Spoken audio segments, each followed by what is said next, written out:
आपको महात्मा गांधी के बारे में एक रोचक प्रस्तुतिकरण दूंगा।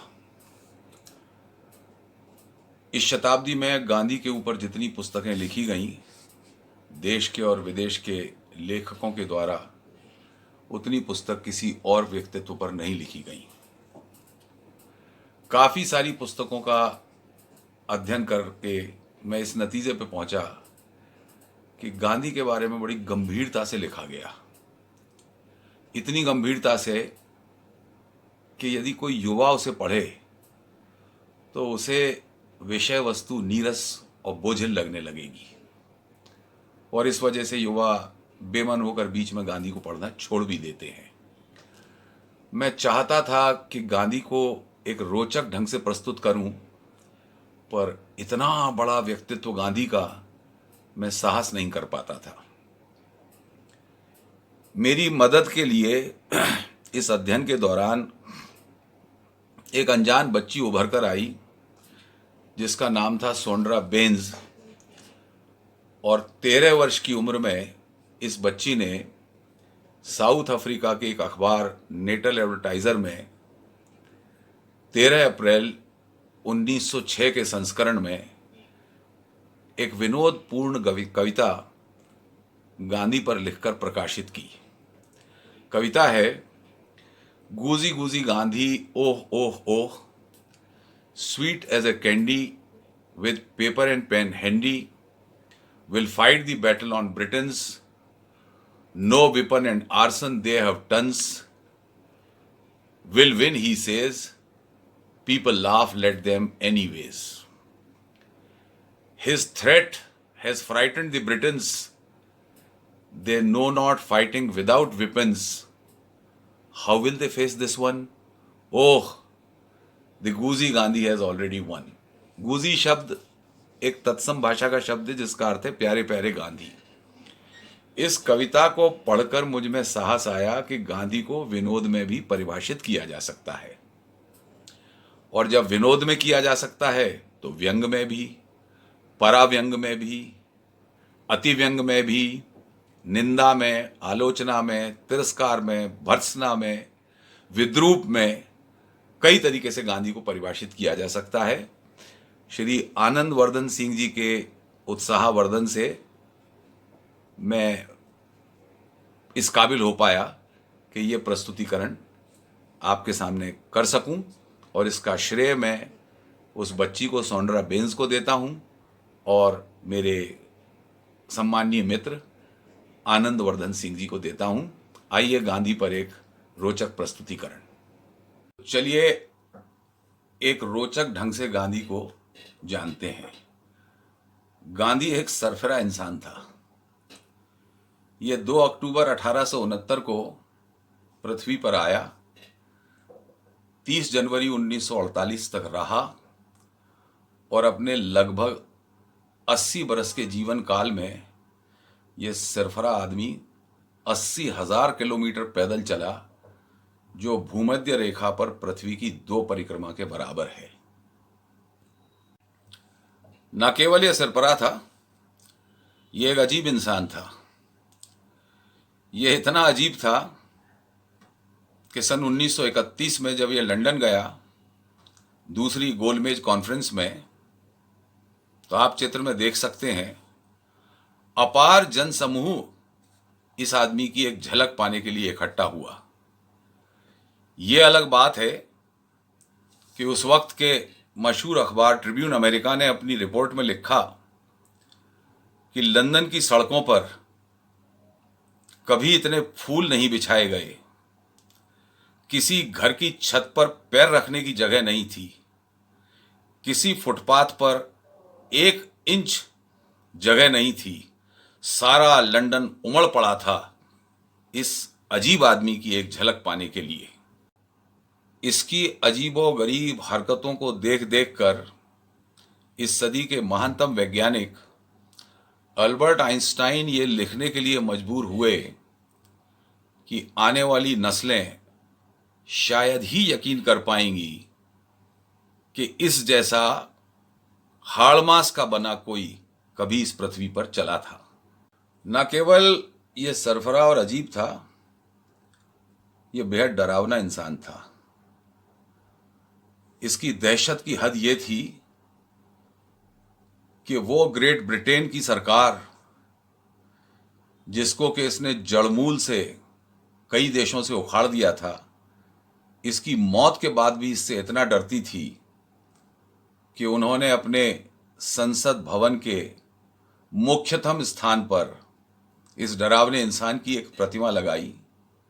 ये अलग बात है कि उसके नीचे उन्होंने लिखा, ताकि ब्रिटानी नस्ल को ये मालूम होए कि ऐसा क्या था जो गांधी मानवता को नहीं दे गया।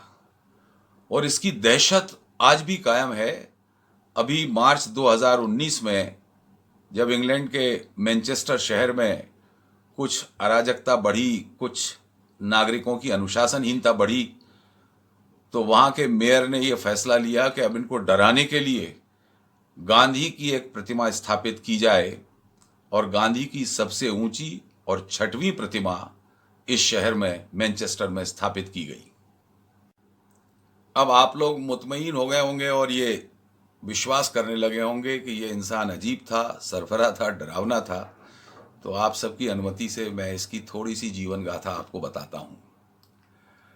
2 बरस विलायत में बैरिस्टर की पढ़ाई करके इस आदमी ने मुंबई के हाई कोर्ट में अपनी वकालत जमाने की कोशिश की, पर यह एक असफल और डरपोक वकील था। इसने कुल 4 या 5 मुकदमे ही लड़े और सारे मुकदमे हार गया। आखिरी मुकदमा जो इन वकील साहब ने मुंबई की अदालत में लड़ा, वो एक किराएदार के मकान के बाबत था। इन्हें एक छोटा सा झूठ बोलना था कि इनका मुवक्किल 5 बरस से ज़्यादा वक्त से उस किराए के मकान में रह रहा था, लेकिन यह डरपोक आदमी इतना सा भी झूठ नहीं बोल पाया। इसने बाहर आकर मुवक्किल को उसकी फीस लौटा दी और कहा कि मैं ये झूठ नहीं बोल पाऊंगा। ये अलग बात है कि उस 23 बरस की उम्र में इसने जो सत्य का व्रत धारण किया, वो अंतिम सांस तक नहीं छोड़ा और सारी दुनिया को आने वाले सब वक्तों के लिए एक समीकरण दे गया कि गांधी को जोड़ें, घटाएं, भाग दें, गुणा करें, alpha, beta, gamma, lambda, theta, कैसे भी इस समीकरण को हल करें, इस समीकरण का प्रोडक्ट सत्य आता है। गांधी बराबर सत्य और सत्य बराबर गांधी। और यह भी अलग बात है कि आज तक कोई वैज्ञानिक इस समीकरण को गलत साबित नहीं कर पाया है। मुंबई से असफल होकर ये एक मगरूर बेरोजगार की तरह राजकोट आकर अपने भाई के सर पर सवार हो गया, समेत बीवी बच्चों के। पर अब ये तकदीर का धनी था।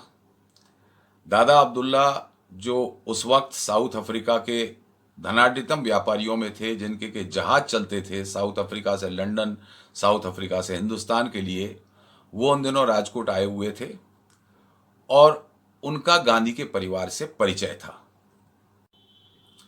उनका अपने बिजनेस के हिस्सेदारों के साथ एक विवाद चल रहा था 45,000 पाउंड का, जो करीब 300 करोड़ रुपए के बराबर होता है।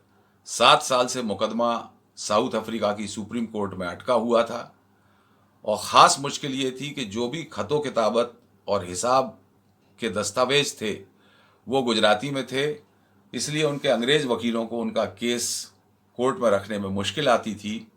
उन्हें तलाश थी किसी ऐसे आदमी की जो उन दस्तावेजों को अंग्रेजी में अनुवादित कर दे। गांधी उन्हें इसके लिए उचित लगे और उन्होंने गांधी को 105 पाउंड 1 साल में देने के टर्म्स एंड कंडीशंस पर अनुबंधित किया कि तुम मेरे साथ साउथ अफ्रीका चलो और ये दस्तावेजों को अंग्रेजी में ट्रांसलेट कर दो। गांधी तुरंत तैयार हो गया, लेकिन वहां पहुंचकर भी ये एक शरारती कारिंदा निकला। इसका काम था दस्तावेजों का अनुवाद करना, पर इसने अनुवाद करते में हर दस्तावेज पर छोटे छोटे अक्षरों में अपनी कानूनी सलाह भी लिख डाली। यह अलग बात है कि इसके लिखे हुए कानूनी विश्लेषण को चार्ल्स लॉटन, जो अफ्रीका के श्रेष्ठतम वकीलों में शुमार होते थे, उन्होंने जब पढ़ा तो वो चौंक उठे। उन्होंने दादा अब्दुल्ला को बुलाकर बताया कि भाई ये कौन है, और ये तो अद्भुत विश्लेषण है पूरे केस का। इस आदमी को मेरे पास लाओ, इसे जूनियर के तौर पर मेरे साथ कोर्ट भेजो, मेरी आधी फीस इसे दे दो, इसकी मदद से हम ये केस जीत जाएंगे। लेकिन गांधी न केवल शरारती था, ये निर्बुद्धि और घमंडी भी था। जब दादा अब्दुल्ला ने इसे ये प्रस्ताव दिया तो इसने दादा अब्दुल्ला को समझाइश दे डाली। बोला कि मैं किसी अंग्रेज वकील का जूनियर बन के कोर्ट में खड़ा नहीं होऊंगा, और ना ही मुझे उनकी फीस की ज़रूरत है। उल्टे मेरी आपको सलाह है कि आप इस केस को सुप्रीम कोर्ट से वापस ले लीजिएगा। जो 7 साल से मसला नहीं सुलझ पा रहा है, मैं कोशिश करूंगा कि मैं उसे 1 महीने के अंदर ही सुलझा दूं। और इस तिकड़मी आदमी ने सारे हिस्सेदारों से संपर्क करके 7 दिनों के अंदर उनके बीच में समझौता करा दिया, एक दूसरे को पैसा अदा करने की म्याद तय कर दी, दस्तावेजीकरण करा दिया, और इस सब के ऊपर वो जो 7 साल से एक दूसरे का मुंह नहीं देखते थे, उनमें जिंदगी भर का दोस्ताना कायम करा दिया। अब इसका काम खत्म हो चुका था, इसे वापस अपने घर आना चाहिए था, अपने बीवी बच्चों के पास। लेकिन ये बेहद लालची इंसान था। दादा अब्दुल्ला ने इससे कहा कि भाई अब तुम साउथ अफ्रीका में मशहूर हो गए हो इस केस के कारण, और हो सकता है मुझे आगे भी तुम्हारी ज़रूरत पड़े। फिलहाल कोई काम तो नहीं है, लेकिन मैं तुम्हें वो मेहनताना देता रहूँगा, रहने के लिए एक अच्छा घर दे देता हूँ, तुम यहाँ बने रहो। पाम ग्रोव कॉटेज नाम का 7 बेडरूम का घर इसे समुद्र के किनारे दिया गया। ये लालची आदमी बिना किसी काम धाम के उस घर में पूरी अंग्रेजी आन बान शान के साथ रहने लगा। हाँ, ये अलग बात है कि यहाँ इसने एक लॉ फर्म बनाई, बड़े बड़े अंतर्राष्ट्रीय व्यापार समूहों के आपसी मसले सुलझाने लगा, उन्हें अपने घर में बुलाकर। और यह भी अलग बात है कि जिस घर में गांधी रहता था, उस घर को आज भी सत्याग्रह हाउस के नाम से जाना जाता है, और प्रतिदिन शाम को तमाम साउथ अफ्रीकन रहवासी वहाँ आकर मोमबत्ती जलाते हैं और इस सरफरे इंसान के लिए अपना आदर प्रकट करते हैं। ये सारे फैसले घर में बैठकर करता था। बड़े बड़े उद्योगपति इसके पास आते थे, उनसे कहता था पहले सुप्रीम कोर्ट से अपना केस वापस लो, फिर उनको आमने सामने बैठाकर उनका मसला सुलझाता था। जब 1 साल में 11 ऐसे बड़े मुकदमे सुप्रीम कोर्ट से वापस लिए गए तो ब्रिटिश अदालत की नींव हिल गई और गांधी को सुप्रीम कोर्ट में बुलाया गया। गांधी वहां पहुंचा। चीफ जस्टिस ने गांधी से सवाल किया कि मिस्टर गांधी, ये जो मेरे घर से 3 ब्लॉक दूर वाले घर में बैठकर आप एक पैरेलल कोर्ट चला रहे हैं, ऐसा आप क्यों कर रहे हैं? इस घमंडी आदमी ने जवाब दिया कि ऐसा मैं इसलिए कर रहा हूं कि मेरा अनुभव है कि अंग्रेज अदालतों में न्याय सिर्फ उन्हीं को मिलता है जिनके पास पैसा होता है। यह अलग बात है कि गांधी का कहा हुआ यह वाक्य आज भी दुनिया की हर अदालत पर उसी सच्चाई से लागू है। सरासर कोर्ट की अवमानना थी, लेकिन विद्वान जज ने संयम रखा। उन्होंने कहा कि ठीक है, हमारी अदालत की कार्रवाई में देर होती है, हमारे कानून में खामियां हैं, लेकिन जब आप अपने घर में बैठकर फैसला देते हैं तो आप भी तो ब्रिटिश कानून का इस्तेमाल करते होंगे। गांधी ने जवाब दिया, जी नहीं, मैं बुद्ध और कन्फ्यूशियस के मध्यस्थता के दर्शन का इस्तेमाल करता हूं, और मेरा मानना है कि न्याय पाने का सबसे छोटा रास्ता है जो आहत हो, प्रतिवादी हो, उसे पहले न्याय दे देना। आज के माहौल की तरह गांधी के खिलाफ अवमानना की कार्रवाई तो नहीं हुई, उल्टे ये हुआ कि गांधी का जो मध्यस्थता का दर्शन था, प्रिंसिपल ऑफ मीडिएशन, वो ब्रिटिश कानून में एक अध्याय बना, और आने वाले वक्तों में पूरे विश्व में कानून का अध्याय बना। आज जूरिस्प्रूडेंस की किसी भी देश की ऐसी पुस्तक नहीं है जिसमें प्रिंसिपल ऑफ मीडिएशन का अध्याय ना हो। और हमारे देश में भी जो लोक अदालतें चलाई जाती हैं मध्यस्थता के आधार पर, वो भी गांधी की ही देन है। जैसा मैंने आपको पहले बताया कि ये बेहद लालची इंसान था, ये रुपए का और जेवरात का भूखा था, ये अपने मुवक्किलों से बड़ी मोटी फीस लेता था। 1915 में इसकी आकलित वकालत की वार्षिक आय 1 करोड़ 30 लाख रुपए से अधिक थी, और इसके जो पैसे वाले मुवक्किल होते थे, जब ये उनका केस सुलझा देता था, इसे खुश होकर वो बड़े कीमती उपहार देते थे, हीरे सोने जवाहरात देते थे, ये लपक कर उन्हें रख लेता था। 1915 में इसके पास ऐसे उपहारों की कीमत करीब 1 करोड़ 65 लाख रुपया थी। ये लालची था, तय था।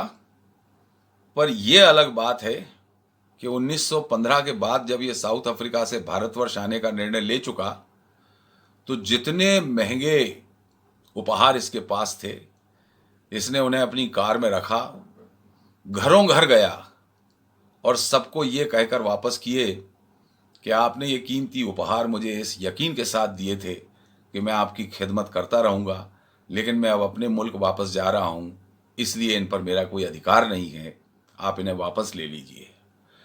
और ये भी अलग बात है कि अफ्रीका में अपनी इतनी भारी भरकम वकालत की प्रैक्टिस ये बिना किसी मुआवजे के अपने एक जूनियर मिस्टर आर्य खान को देकर वापस हिंदुस्तान चला आया।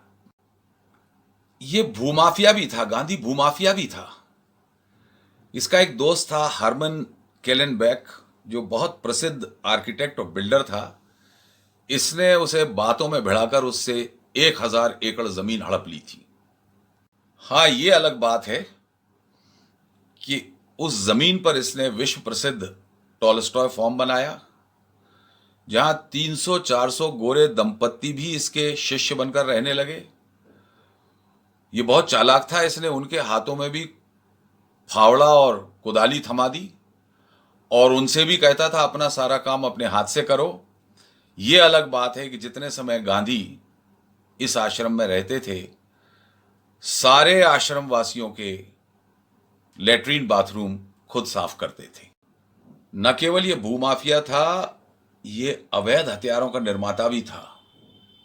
टॉलस्टॉय फॉर्म में रहते इसने एक बड़ा अलग किस्म का हथियार बना लिया था, जो ना दिखता था, ना आवाज करता था, ना प्रकाश करता था, ना कोई धमाका करता था, लेकिन उस हथियार की ताकत इतनी थी कि उसके सामने ब्रिटिश तोपों के मुंह झुक जाते थे।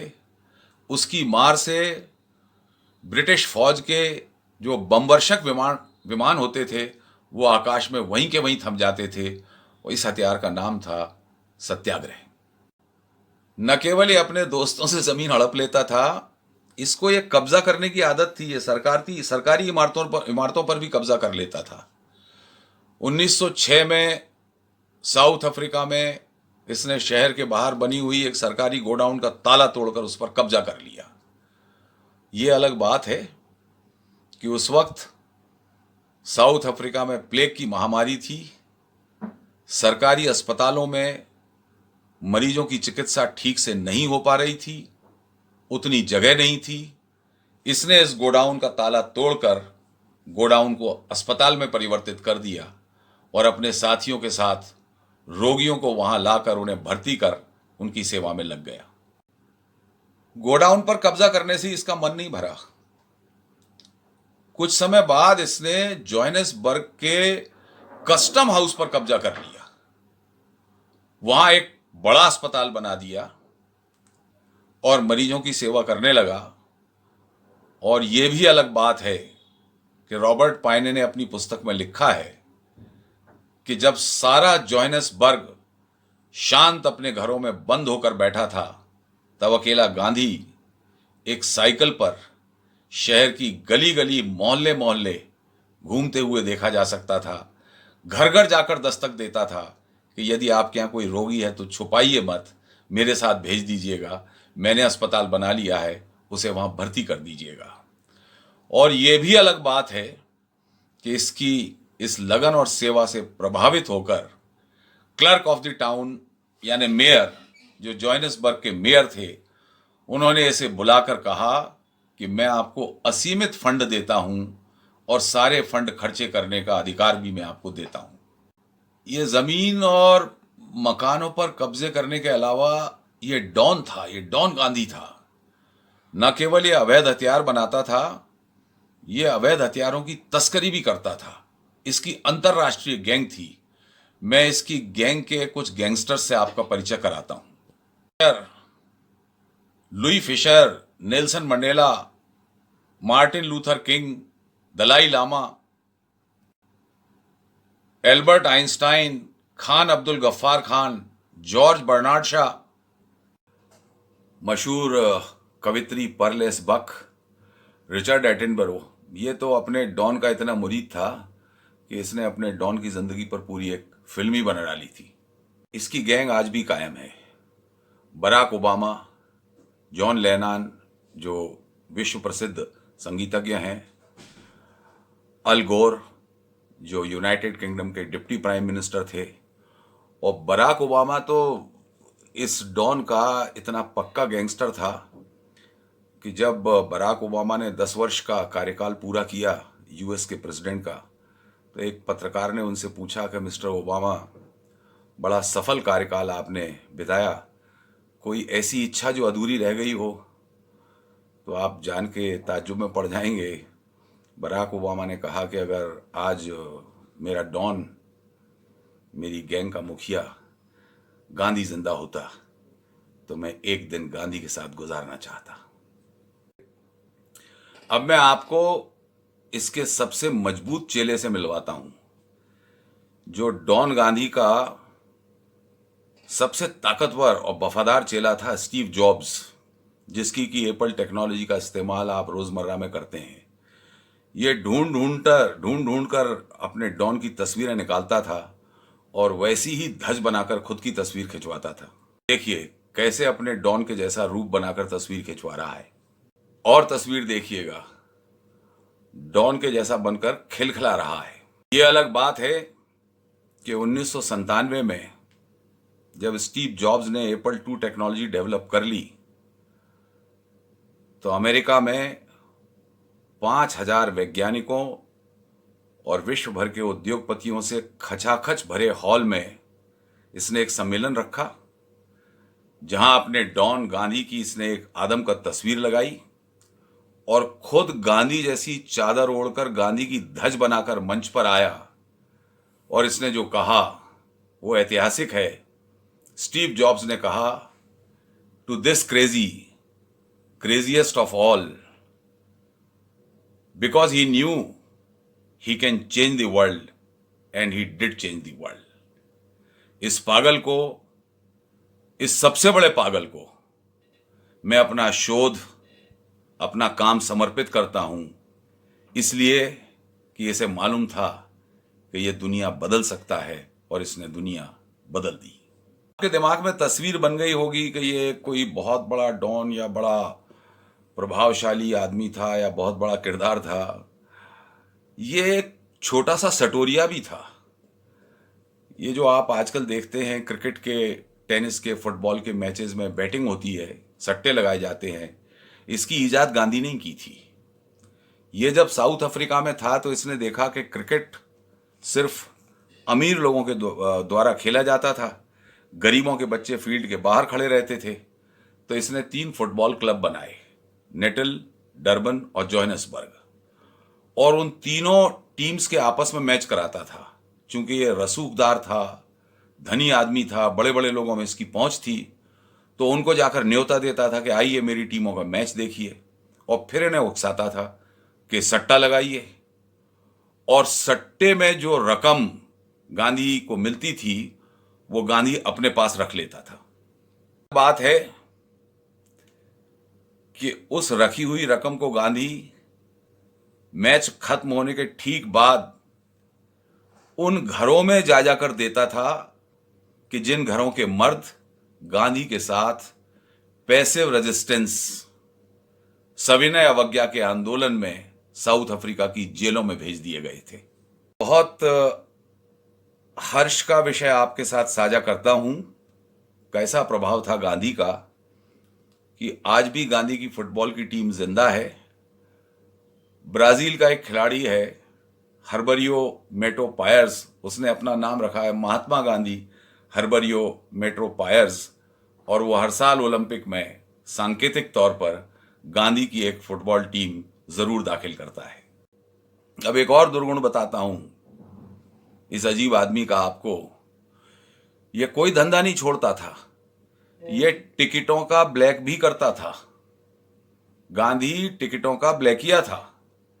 जब ये सेकंड राउंड टेबल कॉन्फ्रेंस के लिए लंदन जा रहा था तो कोई 17 विदेशी पत्रकार यूरोप और अमेरिका के इसकी यात्रा को कवर करना चाहते थे। जब वो बंदरगाह पर टिकट खरीदने के लिए गए तो उन्हें मना कर दिया गया कि आपको टिकट नहीं दिए जाएंगे। वो हताश होकर गांधी के पास पहुंचे कि हम मिस्टर गांधी आपकी पूरी यात्रा को कवर करना चाहते थे लेकिन हमें टिकट नहीं मिल रहे हैं। गांधी ने उनसे कहा बैठिए, और फिर अपनी चादर के नीचे से गांधी ने गिनकर 17 टिकट निकाले। बोला मुझे मालूम था कि ब्रिटिश सरकार आपको मेरे साथ यात्रा नहीं करने देगी, इसलिए ये टिकट मैंने 3 महीने पहले खरीद लिए थे। आप इन टिकटों को ले लीजिएगा लेकिन इनका दाम मुझे दुगना दीजिएगा, क्योंकि ये पैसा मैं आज़ादी के फंड में जमा करूंगा। इतनी सब करामातों के बाद भी गांधी एक असफल आंदोलनकारी था। 1919 में जब रॉले एक्ट लागू हुआ तो गांधी ने देशव्यापी आह्वान किया बंद का। यह विश्व की सफलतम हड़ताल थी। एक बूंद दूध भी नहीं मिलता था, एक माचिस की डिब्बी भी नहीं मिलती थी। सारा देश उमड़ पड़ा था गांधी के समर्थन में। पर इस आंदोलन के दौरान मुंबई में और एक छोटे से स्थान चौरा चौरी में मामूली सी हिंसक घटनाएं हुई। इस डरपोक आदमी ने सारा आंदोलन वापस ले लिया और कहा कि मैं मारपीट, लड़ाई और हिंसा की बुनियाद पर आपको आजादी नहीं दिलाऊंगा। यह इसके आंदोलन की असफलता थी। यह अलग बात है कि उस वक्त के मुंबई के गवर्नर ने अखबार में लिखा कि गांधी अपने मकसद से, अपनी मंजिल से 1 इंच दूर था, लेकिन उसने अपने उसूलों से समझौता नहीं किया और सारा आंदोलन वापस ले लिया। आज गांधी हार गया है, पर आने वाले वक्तों में गांधी का नाम बुद्ध और जीसस के साथ मानवता के इतिहास में लिखा जाएगा। और यह भी अलग बात है कि ब्रिटिश सरकार ने उन गवर्नर महोदय को तत्काल प्रभाव से रिटायर करके इंग्लैंड वापस भेज दिया। जैसा मैंने बताया कि इसको अपराध करने की आदत थी, ये आदतन अपराधी था। He was a habitual criminal. जब ये साउथ अफ्रीका में अवैध हथियार बनाकर हिंदुस्तान वापस आया तो यहां इसने एक दूसरा हथियार बना लिया। ये लकड़ी का हथियार था जिसे आप चरखा कहते हैं। ये कपास की ईंधन से चलता था और ये एक अलग किस्म की बारूद बनाता था जिसे कि आप खादी कहते हैं। सारे लोग इंग्लिश फाइन क्लॉथ पहनकर आन बान शान से अपनी जिंदगी बसर करते थे, लेकिन इस अपराधी का आतंक इतना था कि इसने लोगों के अंग्रेजी कपड़े उतरवाकर उनकी होली जलवा दी और सारे देश को खादी के कपड़े पहना दिए।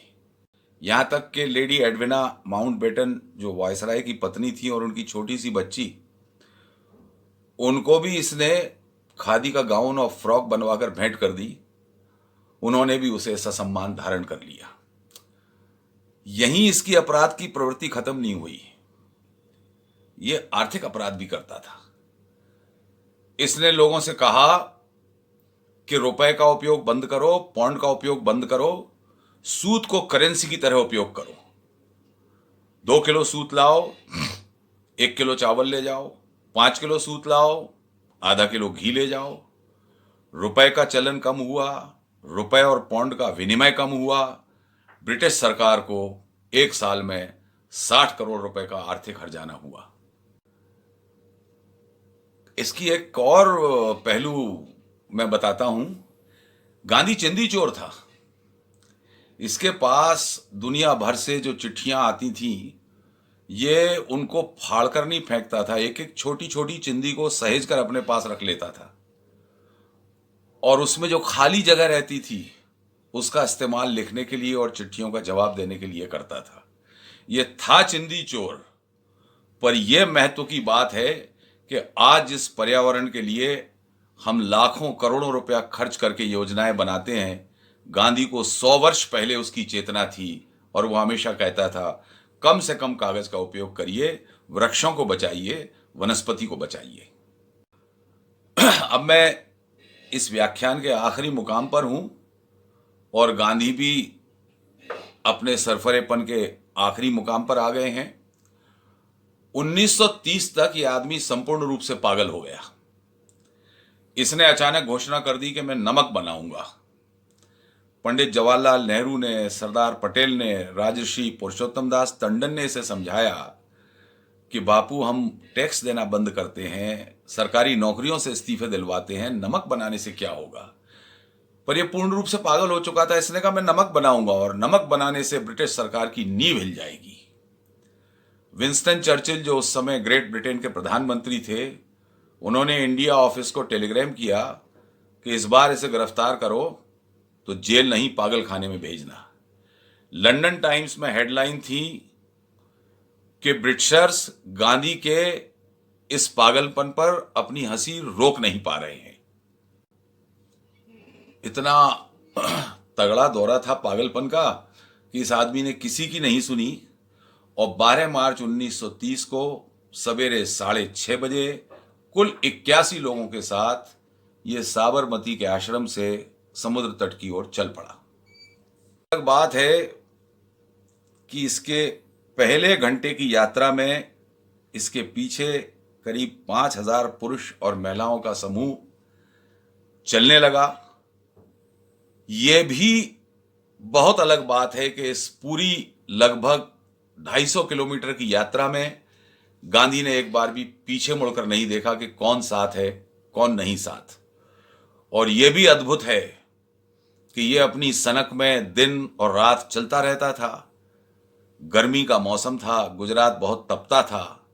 जब यह दोपहर में चल रहा होता था सड़कों पर, तो आसपास के गांव के लोग सड़कों पर आकर फूल और पत्तियां बिछा देते थे कि कहीं इसके पैर न जल जाएं। यह देर रात तक चलता था तो गांव वाले रास्ते के दोनों तरफ लालटेन रख देते थे कि कहीं इसको ठोकर ना लग जाए। जब यह दांडी के समुद्र तट पर पहुंचा तो गांधी के साथ 98,000 की संख्या में जनसमूह था, जिसमें 38,000 महिलाएं थीं, जो आज तक एक विश्व प्रतिमान है। 18,000 महिलाओं की एक साथ गिरफ्तारी हुई, यह भी विश्व प्रतिमान है। वेब मिलर जो एक अमेरिका के संवाददाता थे, इस यात्रा को कवर कर रहे थे, उन्होंने लिखा है, ऐसा दारुण दृश्य था। सफे के सफे महिलाओं और पुरुषों के आते थे। अंग्रेज पुलिस उन्हें लाठी बैटन से पीटती थी, उनके सर फटते थे, खून बहता था, हड्डियां टूटती थी, वो बेहोश होकर गिर पड़ते थे, लेकिन कोई प्रतिरोध में हाथ नहीं उठाता था। वेब मिलर ने लिखा है कि जब मुझ में देखने की ताब नहीं रहती थी तो मैं रूमाल से अपनी आंखें ढक लेता था और अचानक मेरा रूमाल भीग जाता था।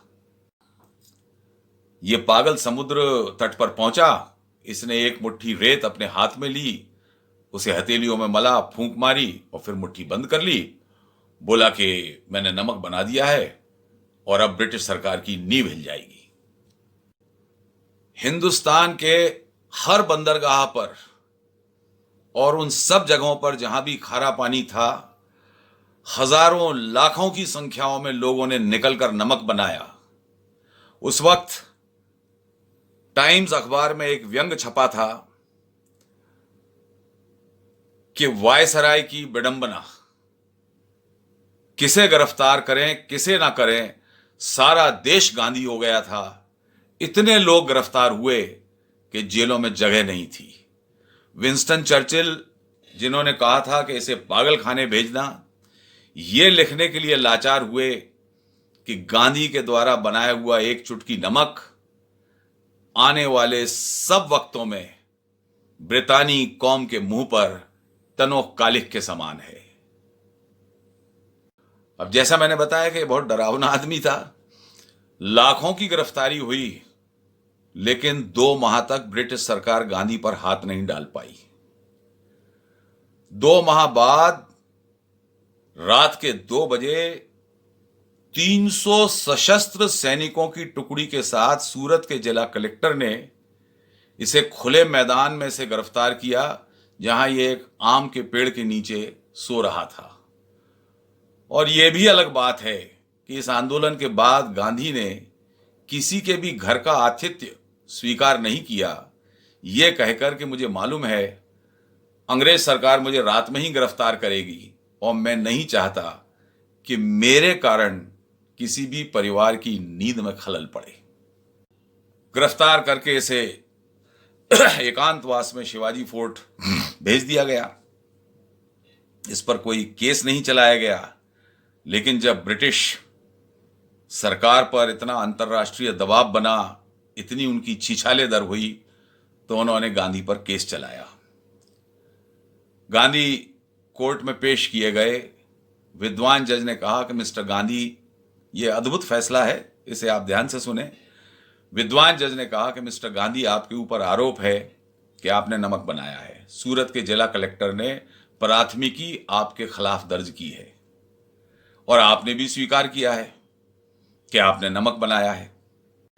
विद्वान जज ने गांधी से कहा कि मिस्टर गांधी, कोर्ट के बाहर हजारों लोगों की भीड़ जमा है, सुबह से शाम हो गई है, मुझे इंतज़ार करते कि कोई एक स्वतंत्र गवाह आकर ये बयान दे कि उसने आपको नमक बनाते हुए देखा है, लेकिन एक भी गवाह नहीं आया है।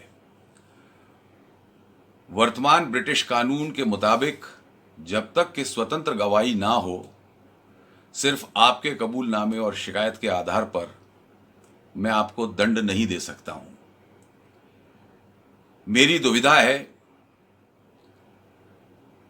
कि यदि मैं आपको दंड नहीं देता हूं तो भले ही आपके साथ न्याय करता हूं, लेकिन इस मुल्क और इस मुल्क के बाहर की दुनिया में उन लाखों करोड़ों लोगों के साथ अन्याय कर रहा हूंगा जो गांधी की ओर इस यकीन की निगाह से देखते हैं कि गांधी कभी झूठ नहीं बोलते।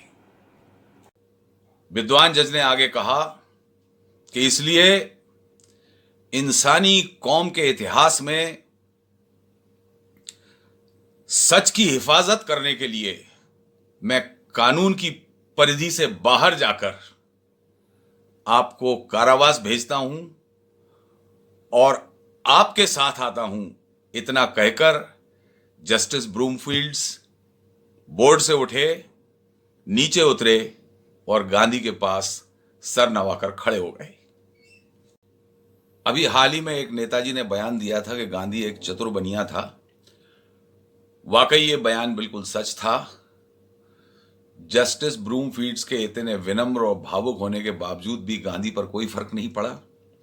वो मुस्कुराए और बोले कि माननीय जज महोदय, जब मेरे ऊपर जुर्म साबित नहीं हुआ है, आप भले मुझे दंड दे दें, लेकिन ये जो नमक मेरे पास है, आप इसे जब्त नहीं कर सकते हैं। आप मुझे इजाज़त दें कि मैं इसे संभाल कर रख दूं, फिर मैं जेल चला जाऊंगा। जज ने इजाज़त दी। गांधी बाहर आए और उन्होंने उस एक चुटकी नमक को आज़ादी का नमक कहकर नीलाम किया, जिसे बजाज समूह के पितृपुरुष जमनालाल बजाज ने उस वक्त बोली लगाकर 16,000 रुपये में खरीदा, जो करीब 3 करोड़ 20 लाख रुपए के बराबर आज होता है। उस पैसे को आज़ादी के कोष में देकर गांधी जेल चले गए। मैंने आपको सारी विशेषताएं इस आदमी की बता दी कि ये बौड़म था, सरफरा था, डॉन था, तस्कर था, सटोरिया था, चिंदी चोर था। अब आपको एक चीज और बताता हूं, गांधी अफीम की तरह है। आप लोगों ने कभी अफीम का नशा किया हो? अफीम की तासीर होती है कि जितनी आप अफीम खाते हैं उतनी ज्यादा अफीम खाने की इच्छा होती है। गांधी ठीक अफीम की तरह है। जितना आप गांधी को जानते हैं उतना ही अधिक उसे जानने की इच्छा आपकी होती है। मेरी आप सबसे गुजारिश है कि जब आप मेरे इस वक्तव्य को सुनकर अपने घरों में जाएं, अपने काम की जगहों पर जाएं, अपने सामाजिक परिवेश में जाएं, अपने नागरिक कर्तव्यों का निर्वहन करें, तो गांधी की अफीम खाकर करें। इसकी पिन्नक में ही अपना जीवन गुजारें। मैं पूरे यकीन के साथ आपसे कह रहा हूं कि गांधी की अफीम एकमात्र ऐसी दवा है जिसके इस्तेमाल से दुनिया में इंसानियत को महफूज किया जा सकता है। आप सबने बड़े धीरज से सुना। आप सबको धन्यवाद और मेरा प्रणाम।